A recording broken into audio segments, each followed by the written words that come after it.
bloody good. How's everybody doing on this fantastic fucking Friday, everybody? Chat. I have a whole presentation that I made for if I was the Hunger Games Gamemaker. We're starting out stream with a fucking presentation. We haven't done one of these since the Disney Sniffer, okay? If you don't remember that, I made a conspiracy theory that I think was pretty foundational and potentially believable, that the Mickey Mouse figure in Disney's lore actually exists, and he lives in a cage underground beneath the Orlando Disney World facility, in which he sniffs the employee underwear to make sure that they are wearing it. Now, we're not going to be getting more into that theory today. We're going to be doing something entirely different. We're going to be doing a presentation on what my Hunger Games would look like if I were a game maker, okay? If I were a game maker, what would the Joe Bart Hunger Games look like? I have 2 fleshed out ideas, 4 honorable mentions, and a questions period in which chat can ask questions.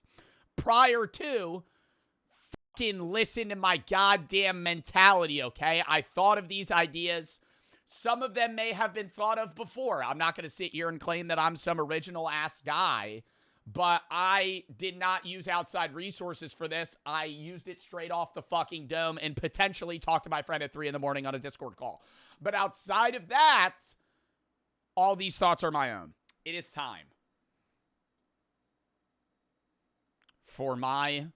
Fuck, my face cam's going to be in front of all the pictures. Where do I put my chat? I planned this whole presentation out. Where do I put my fucking face cam? Bottom? I don't know. Bottom left? Bottom right? We're going to put chat in the top.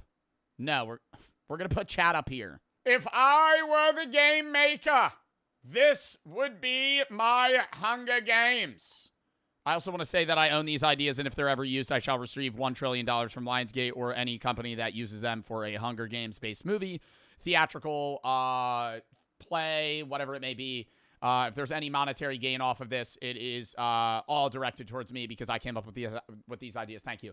Okay, anyways, starting it out. If you also, I didn't really, if you've never seen the Hunger Games, this is going to make no sense to you.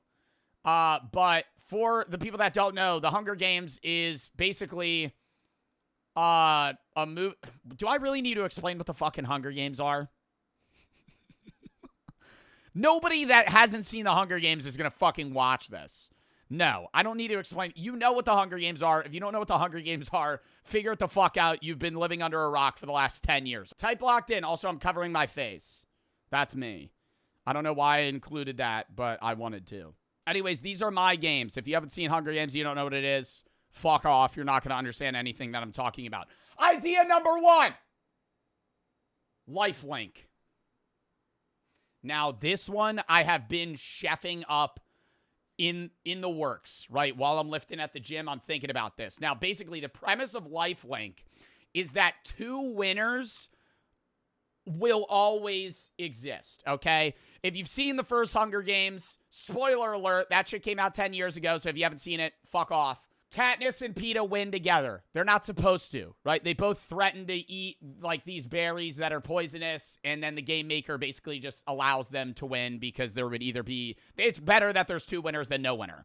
I like the idea of Lifelink primarily, number 1, because there's always 2 winners and that motivates people. But number 2, it makes the games more interesting. Now, what Lifelink is, if you're reading the PowerPoint, is that both players are linked, hence the name Lifelink. So if one dies, the other dies, right? So if you, and the person you're linked to is the other person in your district, right? There's 12 districts, 13 if you look into the lore, but 12 that participate. And every district has 2 players. So if you're in District 2 and you are, I guess, chosen, the person that you are playing with will also have a device that is basically implanted and attached to their heart or aortic valve, whatever it may be. And if they die and it recognizes that they don't have a heartbeat anymore, then you instantly die, right? So it kind of forces you to have a teammate, but also gives you a teammate, right? It's a positive and a negative depending on how you're seeing it. There are a lot of downsides and a lot of upsides. We're going to get into that. This is just the first slide, right? I know some of you might be thinking, oh, what if I got Rue? What if I got Rue? Oh, shit, I would lose. Yeah, you're right? If you get partnered with a 10-year-old, you're probably going to get fucking murdered because that kid's going to get his head chopped off in the first 10 seconds, right? So maybe you need to rethink your strategy going into the games, because if you are teammates with somebody that sucks, you're going to have to play around that. Slide 2.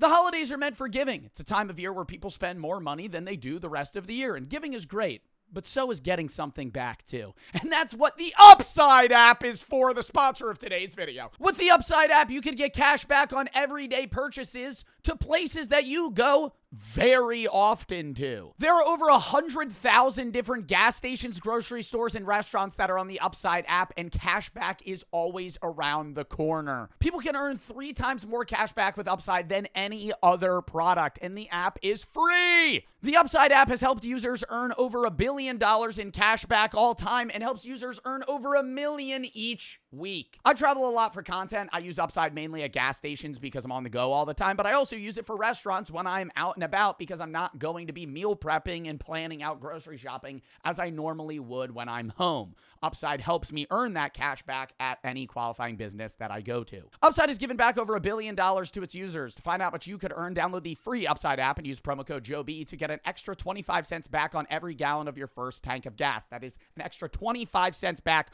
on every gallon on your first tank of gas using promo code JOEB. Thank you to Upside for sponsoring this video, and let's get back into it. I liked this image. I tried to find something where there were people that were combative with each other, and I couldn't really think anything outside of 21 Jump Street with Channing Tatum and Jonah Hill, so that's what we went with. Why this would be very cool, right? Higher motivation and morale, right? Similarly to the first games, right? It feels a lot better when you're not the only one making it out of it. You have a little more motivation to survive, not only for yourself, but for somebody else, right? And it breeds new attack and defense strategies, okay? And it also, this is another point that I wanted to make. If you look at the third bullet point, it reduces the loser-ass fucks that play for the games for their entire life, right? Kato, or what was his name in the first one? Kano, what was his name? The blonde guy in the first one. Kato. Yeah, Kato was a loser, right? Kato was, you know, if you don't really know the lore of Hunger Games, the people in the higher districts are really rich. They're not so rich that they live in the capital, but they're well off. And a lot of them train their entire lives to be in the Hunger Games, and then they just volunteer, right? Instead of even being picked like people in District 12 are. Like, they want to, yeah, they're career Hunger Games people. They want to be in the Hunger Games and win for glory, for money, whatever the reason may be. And it removes that because all of these people that are in District 1, District 2, District 3 are training for themselves, okay? They're training on how can I survive. Yes, they're still going to carry over the capabilities they have as an individual to kill, right? Just like an MMA fighter would still be really good in hand-to-hand combat, but they're going to get the ball dropped on them 3 days before, right?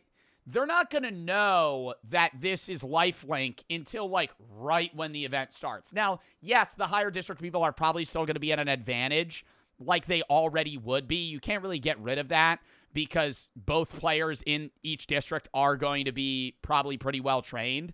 But it evens the playing field a little bit, right? Not to the point where, you know, it's full even, but it helps somewhat. If my lifelink partner dies, how would I die? Would I just get murdered? No, they would implant a device into your heart or next, kind of like a pacemaker, but like one that would kill you instead of keep you alive.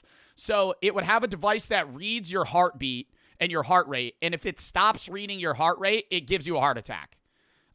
So you would just die on the spot.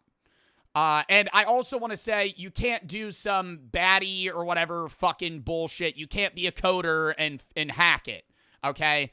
It's going to be bulletproof, right? This is a device that can't be changed. It is linked to your heart. There's no way around it. If you're really good at wiring, you can't fucking pull it out of your chest and fucking save yourself. All right? That's loser shit. I'm going to say that right now. I don't know how we would do that, but we'd figure it out. Moving on. New attack strategies. I think I found some good images here from For Honor and Assassin's Creed, I think is the bottom one. You basically need to reformat how you fight, right? You could have people that are, you know, tanks, like your strongest person that would, you know, maybe ideally have a shield and a sword, a shield and a spear, and then have somebody prior or behind them that's kind of a long-range individual. Kind of like a hero shooter where you have a healer and a tank. It changes how you fight, too, because now you're no longer going for the strongest member, right? In the Hunger Games, you want to get out the strong people because the weak people are easy to kill, right? You don't really have to worry about them, so you kind of mainly focus on the strong guy. Your eyes kind of dart from the good people that are, you know, scary to the weakling in the back. Because if I'm fighting a guy that's 220 and his teammate's a 10-year-old that's 100 pounds, wham! I'm throwing the spear like I'm in 300 and I'm a part of the Spartans, right? And I'm clipping him because then the other guy instantly dies. So now the big guy has to think, how do I prevent this fuck from dying? Because if they die, I die, right? If you have two strong people, maybe you could strategize with your teammate. You could have two people both be close range, both have shields. You could have two long-range stealth people. Both of you could opt for, you know, kind of camping in the trees and trying to just pick people off, you know, getting 2-for-1 specials, you know. Head tap, bink, over, they're dead. Now you got a 2-for-1, and the game's become easier, you know. I also want to say, if you split, you'll likely die. In this scenario, I'm not saying that there's gonna be people that disagree with each other, right? Especially in the higher districts or the lower ones where people don't see eye to eye. You know, you're gonna have District 3s that refuse to fight together and they split on their own way. You better just hope that motherfucker doesn't die because randomly you might have a heart attack and, you know, you're done. You're dead. And I also put weak teammates are either forced into hiding or useful in other ways. What I mean by that is, like, you could have a scenario where, if you remember in the first games, PETA was kind of forced to, like, live in a cave for, like, a few days because his bitch ass got hurt and he couldn't do anything. So, like, you would have to do that for some players. Like, if you got partnered with Rue, you know, you're probably going to put Rue in a cave and just be like, don't leave. Here's a spear. If somebody comes in, kill them. I'll bring you food once every 3 days because they're a liability. At that point, now you're like solo fighting a duo, you know, so there is RNG on like who you get, but it's also like, hey, maybe you could strategize in different ways where that person forages and does a lot of survival things where you kind of focus on defense and attack, whatever, you know, you kind of see fit. I think that's why I like it, because there's variety. Weapon format for Lifelink would be semi-standard to a regular cornucopia. This is the one in the first game. This is the one in the second game here in Catching Fire. Also, Catching Fire, best Hunger Games by far. It's not even close. You would have an even split of, like, range, melee, and shield. I feel like in the first one, they had a lot of melee and very few range weapons, right? You had some throwing knives. You had Katniss's bow and arrow.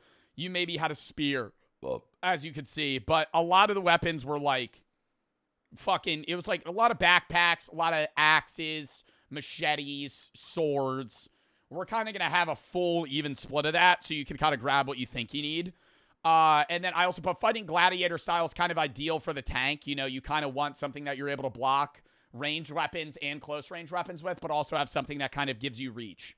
And then range is more stealth. You don't really need one of each, but I would personally say it would make more sense to have both. That's what it would be, right? You would kind of have an even split, similar cornucopia. I don't think I wouldn't keep it looking like this. Honestly, I think I like the more open format. Kind of remove the cornucopia look. You could call it the cornucopia, just kind of have it be mid. You know, kind of like an MC Hunger Games where there's just kind of chests surrounding. I kind of want an equal grabability for everybody. The map I just kind of picked a bunch of imagery that I would ideally have the playing field to look like. Think of like northern New York / less hilly Vermont. semi-cold. Warm maybe in the 50s, 60s during the day. At night, it might be down to the 30s. You know, you kind of need a fire. There's a lot of forestry, a lot of trees that you could hide behind and fight behind, but also a lot of, like, open plains. An abundance of water. I'm not really having this games be something where it's like people are just constantly starving and dehydrated to death. You want good fights, you know? The people in the capital fiend for a good death. And a good death is not dying of dysentery. A good death in the Hunger Games is getting your head chopped off by a trident with somebody throwing a net at them from behind, you know? So I think that would be the map. There would also be some structures. Like, this isn't just here for shits and giggles. Like, there would be a barn, you know? There's areas. I feel like in the Hunger Games, it's all just, like, just nature. We're removing that. You know, I kind of want it to be kind of like a PUBG aspect, you know, not really modern housing, but a lot of rundown shit, stuff that's been abandoned for 30 years. There would be bridges, kind of places that you could post up for shelter if you needed to. Maybe you would find some gear as well. You could scatter some shit, maybe some band-aids in a drawer or something. I don't know. Potential addition, this one's kind of up in the air. I was, you know, kind of talking to the council about this one. I don't really know if we would include this for lifelink games. But think of, like, national treasure traps. You would have, or like an It Takes Two type puzzle. You would have scenarios where you have to either solve a maze or step on right pressure plates in the right time, and you have to work together. And if you fail, you'll die. You know, there would be, like, poison arrows that shoot out of the wall. Some shit out of, like, an ancient Egyptian, like, tomb that's being guarded by a trap or something. Something along the lines of that you would kind of stumble upon. There would only be 3 or 4 in the whole map. But the reward would be great. You know, failure equals death, success equals great reward. It's a real risk reward. Yeah, Indiana Jones, stuff like that. It's a real risk reward factor. If you win, there's no, like, it's not something that's predetermined, okay? That's what I like about this too, is if you succeed, you don't know what you're going to get. The game makers know what you're going to get. So they're going to give you what you need most. Instead of a sponsor dropping you something and then that helping you out in the games, it's going to be more like, hey, you're fucking bleeding out. We're going to try and do this. And if we win, we'll get, like, a healing serum like PETA had. You might need weaponry or food or certain items, and it helps you out in that way, you know? All right. Idea 2. Wait, actually, let's go back. Do we have any questions? Any questions? Thoughts, concerns, questions? Are we liking that idea? Does it sound good? I think it's fucking sick. What about mutts? We're not gonna have mutts in that Hunger Games. I would caution you to wait for this next second idea. I would caution you to wait for this next second idea. You'll like the second one. You'll like the second one. Anyways, yeah, no. That one, I don't know. That one I feel like is pretty basic, but you could have a lot more dialogue. There would be a lot more sappy scenes, you know, trying to keep each other alive. You might hide your injuries from your teammate because you don't want them to think that you're going to die. Stuff like that. You know, you're kind of forced to work together. There's a lot of more camaraderie that goes into it. You know, if a good teammate's a good team. Will there be any crazy background trauma that makes just one player really shitty and then kills them off right away? I think, okay, I don't know if I'm saying...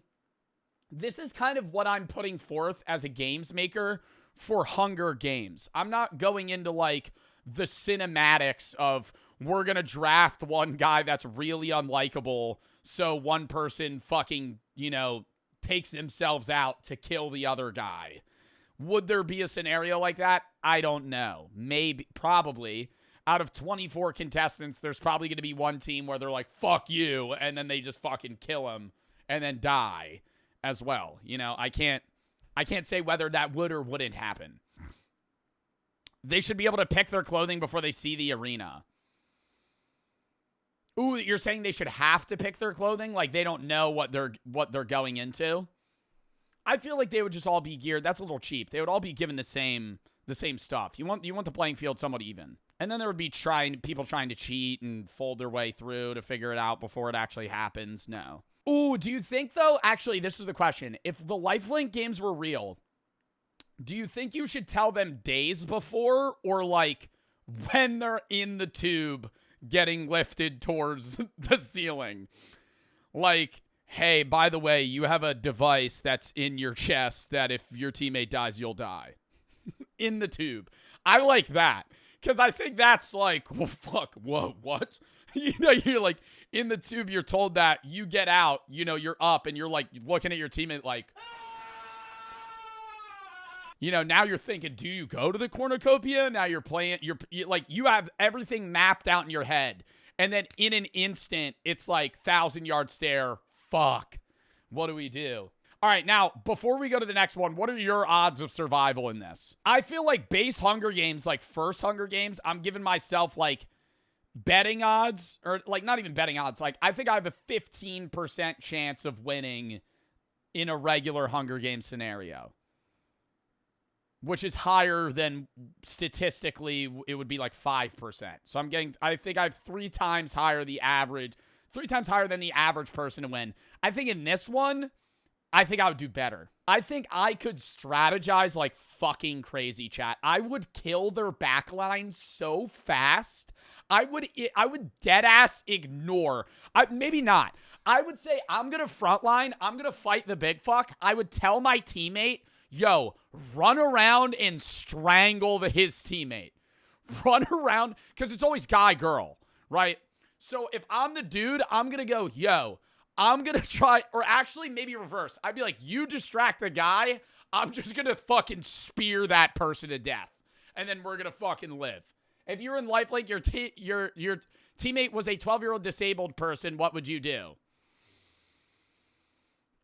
I mean, bro, they're not going to draft somebody that's physically incapable of fighting. You can't put me in that scenario. I'm not doing that. They would? They wouldn't. They wouldn't. Oh, they did. Oh, they did, though. Oh, my God, they did, though. No, they did do that, though. Oh, shit. You're cooked in that scenario. See, that's fucked, though. That's fucked, though. What if they're autistic? I'm not thinking that. I'm thinking, like, physically disabled to where, like, my teammate has one arm and one leg. And now, like, they're not going to do that. I feel like there would be rules. Okay, then I don't know. Why are you trying to pick apart? Why are you ruining my idea? Fuck. Why are you ruining my idea? They would just die, but then you're dead too. That's the point they're making, which is true. Like, if you're with somebody that's, like, fucked, like, they're not, like, it's just like, oh, you're cooked, you know? Like, now, like, it's over. Honestly, bro, I feel like that's a scenario where you literally have to go, like, put them in a cave and be like, don't leave. I'm going to win this games for us. Like, I'll bring you food so you don't die. Just say you wouldn't draft them if this is your games. Yeah, but the Gamemaker doesn't choose who does and doesn't get drafted. All right, I would give somebody, like, in that scenario, I'm giving the other player, like, some crazy perk or some shit. Like Katniss and PETA. I gotta say, side rant, PETA's presentation to the rich people that are determining whether or not he's gonna get, like, fucking sponsors for the games was so stupid, and they made it seem cool, and it was so lame. Like, if you remember, they all had to, like, portray their own abilities and what makes them, like, good, I guess, opponents. And, like, Katniss is, like, headshotting stuff, or, like, well, actually, she might have, like, painted something. But, like, a lot of people are throwing knives, and they're, like, slashing. They're showing their fighting skills. Bro, PETA just goes, thum, thum, thum, thum, thum, thum, throws a weight. And all of them go, wow. Wow. And they act impressed. Like 5 Hunger Games ago, there wasn't a girl that graded her teeth to look like shark teeth with the fighting capabilities of fucking somebody that spent 10 years in fucking Dagestan learning MMA maneuvers. Like, get the fuck out of here. Yeah, Enobaria or whatever. Get the fuck out of here. Oh, PETA throwing a fucking 40-pound potato sack was impressive. Next games. I think you guys will like this one more. This one's titled the Fallout games because of how similar... I was going to title this one the Nocturnal games, but I'm titling it the Fallout games because I think the map would be the most memorable. The climate would be similar to Fallout 4 or the show, The Fallout. We would remove radiation. I think I say that in another slide, but you're not worrying about, I'm going to say that off rep, you're not worrying about, like, dying of radiation and stepping into a room that's going to fucking kill you, okay? The problem in the worry about this game is that it is unbearably bright and hot during the day. It is cold and pitch black at night and bright and hot in the day. The UV level during the day is 10 plus, and it's over 100 degrees from 9 a.m. to 7 p.m. You're in the desert, okay? You're spawning in the Sahara. Not really, because there's going to be water sources, but it's going to feel like you're in the desert constantly. Everything's going to be run down and look like it was in a post-nuclear blast. There would be less buildings than this. I don't want there to be, like, huge cities. Honestly, I think there would be buildings scattered kind of like in this bit, but it would be more, like, deserted. Map-focused games through and through. There's caverns and broken structures that you're able to sleep in that would kind of look like this. A lot of the games would be played during the night. There's going to be benefits of going out during the day, but for the first few days, it's like if you stay outside during the day, you're dead. Water's readily available, yet largely unusable, like this picture here.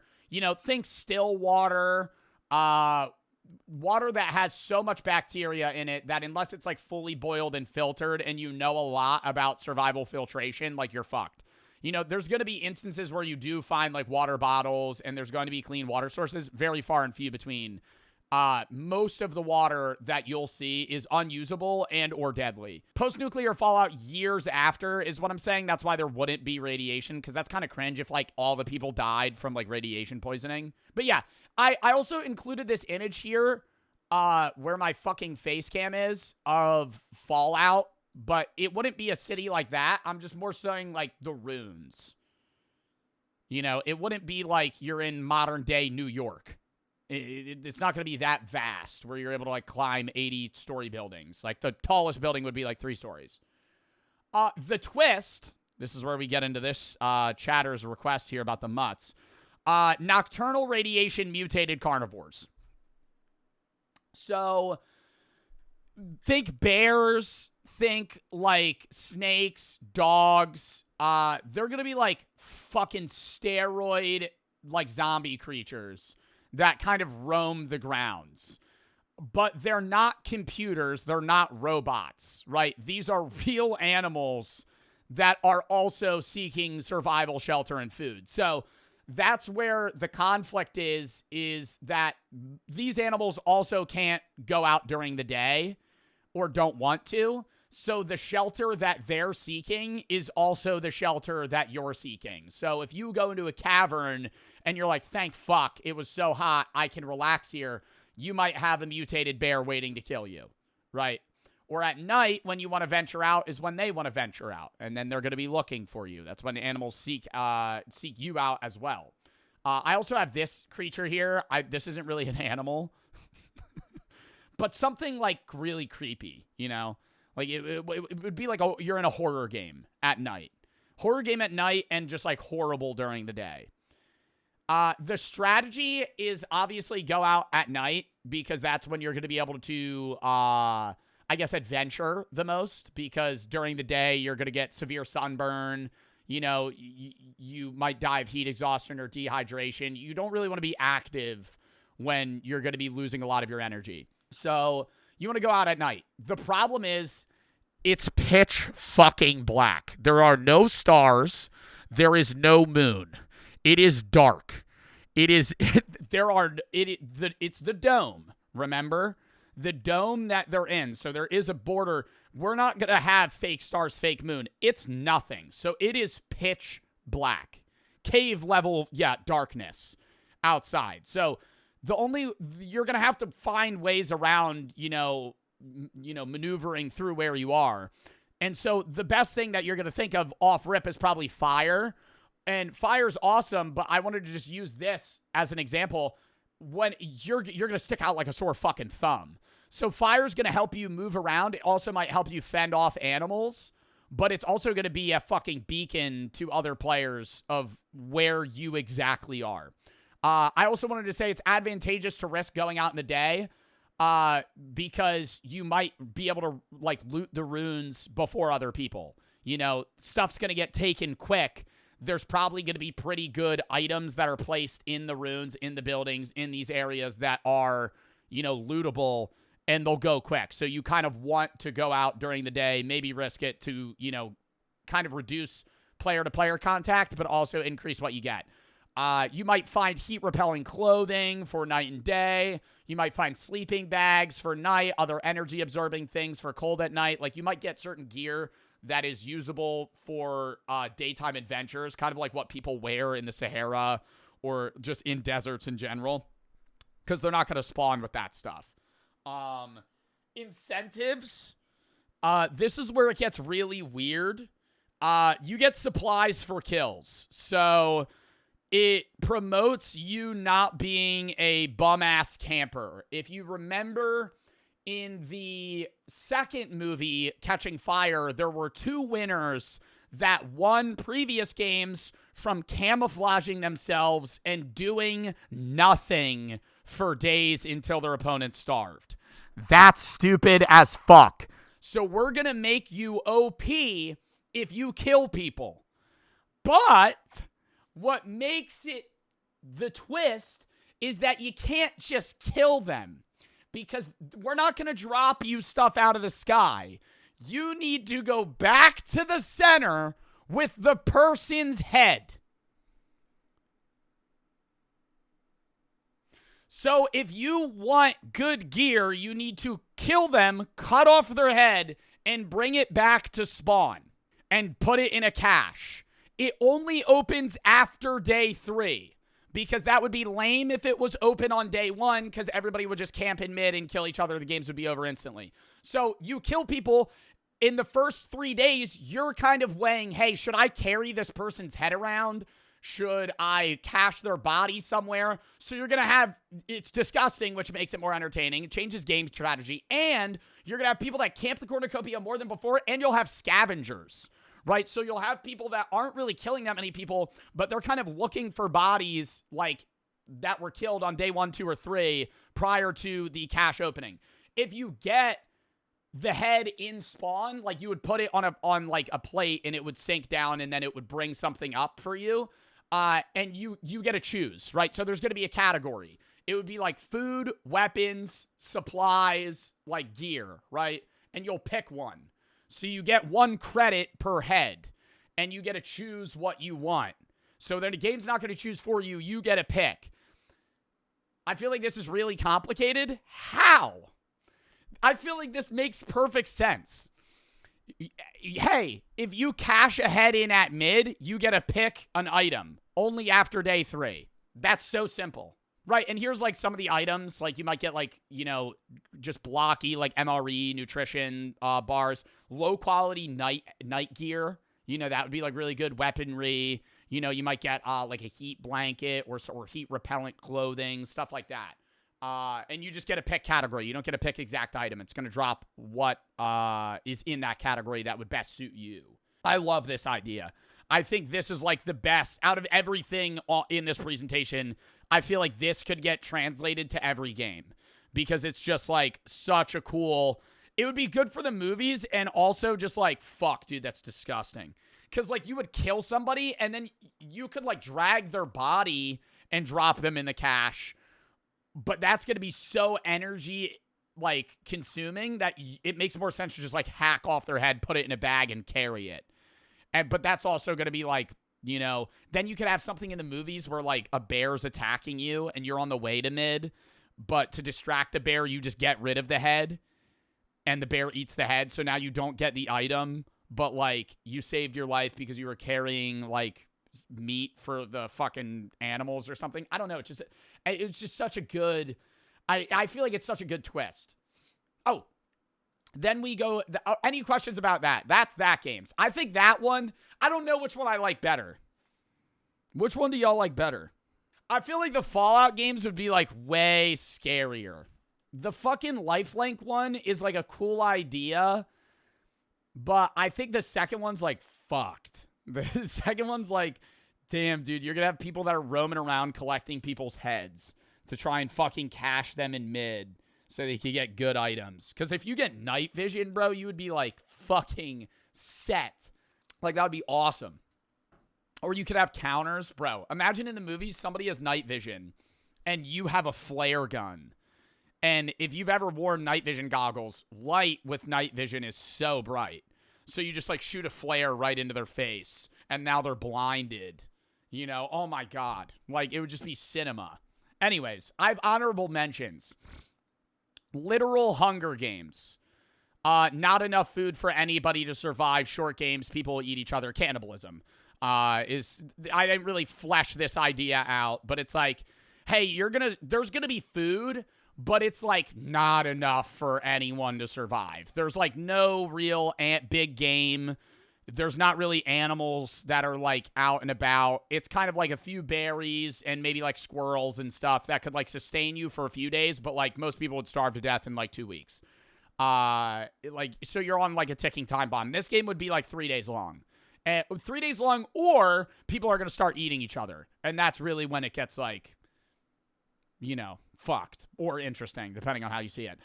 Random number 2, OP games. You remove mid. So you don't spawn at a cornucopia. You kind of spawn randomly around the map, equal distance to each other. And you are given the best 3 items that are suited for your survival needs. You don't get to choose them. They're just given to you. So you'll come up from the spawn in front of you. There are 3 things that are really good for you. You know, so if you're somebody that's, like, strong and combat intensive, you're going to get a weapon, you know, maybe something to start a fire and, like, food. If you're good at survival or, like, tech stuff, you might be given, like, wiring kits and base, like, you know, copper stuff that you're able to use. Like, it really depends. And you got to think, why would they give me these items? What is the reasoning behind this? Sleep deprivation games. This is kind of like the Russian sleep experiment creepypasta. There would constantly be just an invisible gas in the entire arena that you can't smell, but it makes it impossible to sleep. So not only are you not sleeping because you're nervous, you're physically unable to sleep. So it's like the first 2 to 3 days are very normal. You're just tired, you know, but you can't sleep. And then after that, it gets more interesting because you just start fucking hallucinating. I also included an image of somebody yawning. So if you wanted to gauge, you know, maybe this guy's a little eepy. That's how you would feel. And then the shroom games.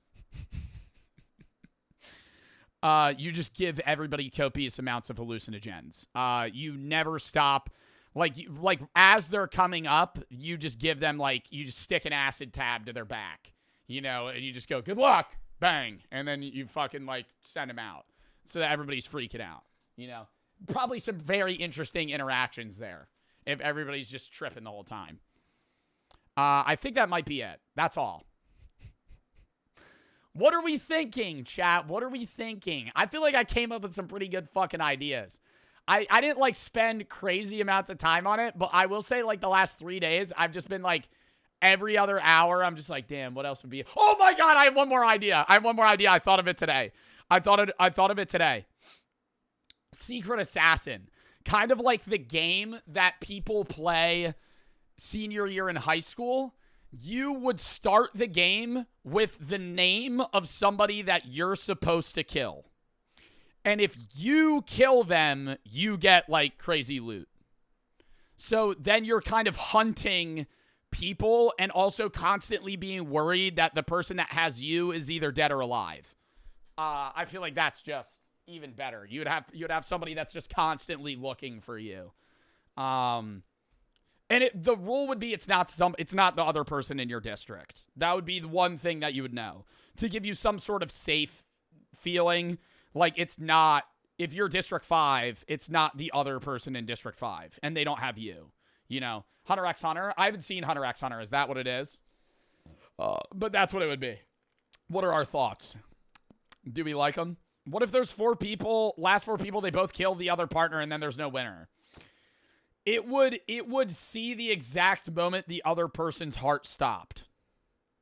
So the only way that would happen is if you're saying for lifelink, there's 2 teams of 2, they shoot each other with an arrow in the heart at the exact same time and die at the exact same time. That is the only way. And that's mathematically impossible for a human to calculate. Even then, somebody's heart would stop before somebody else. So that wouldn't happen. As to loop back in general purpose of the games, punishment for rebelling of the districts. As to loop back to the premise of the games, punishment for rebellion. What do you mean, bro? What do you mean? Like, what would I have to add? What would I have to add? Punishment for rebellion? I think having to cut your friend's head off and bring it to a fucking cornucopia so you could get good loot is probably pretty good punishment for your parents rebelling thousands of years ago, 100 years ago, whatever it fucking was. Aren't you dead only after your brain stops working? Oh my God. It would be off your heartbeat. It would be off your heartbeat, but it would be like a true measure of death. It's not like you just passed out, your heart stopped, and then you got brought back, right? It's not somebody going into anaphylaxis and then being brought back to life. Like, that's not going to happen. Oh my God. Another off the dome. The allergy games. All 24 contestants have unknown allergens that they're deathly allergic to. And they're in the cornucopia is just a bunch of items that everybody's allergic to. And so you're just grabbing stuff and just fucking throwing it at them. Just being like, what are you allergic to? Peanuts, gluten. What else? Alpha-Gal, what do you have? No, that would be unfair. The peanut games, everybody's just allergic to peanuts. No. Cats, dairy, there's just a cow in the middle. You're like, what does this apply to? Trying to figure it out. Latex, yeah, there's just gloves. Oh God, that would be terrible. That would take so long to try and, because everybody would just run away. Then you would just have to grab a bunch of items and try and kill them. Shellfish. All right. Well, that's my presentation for my Hunger Games. I could probably come up with more ideas in the future, but that was just now.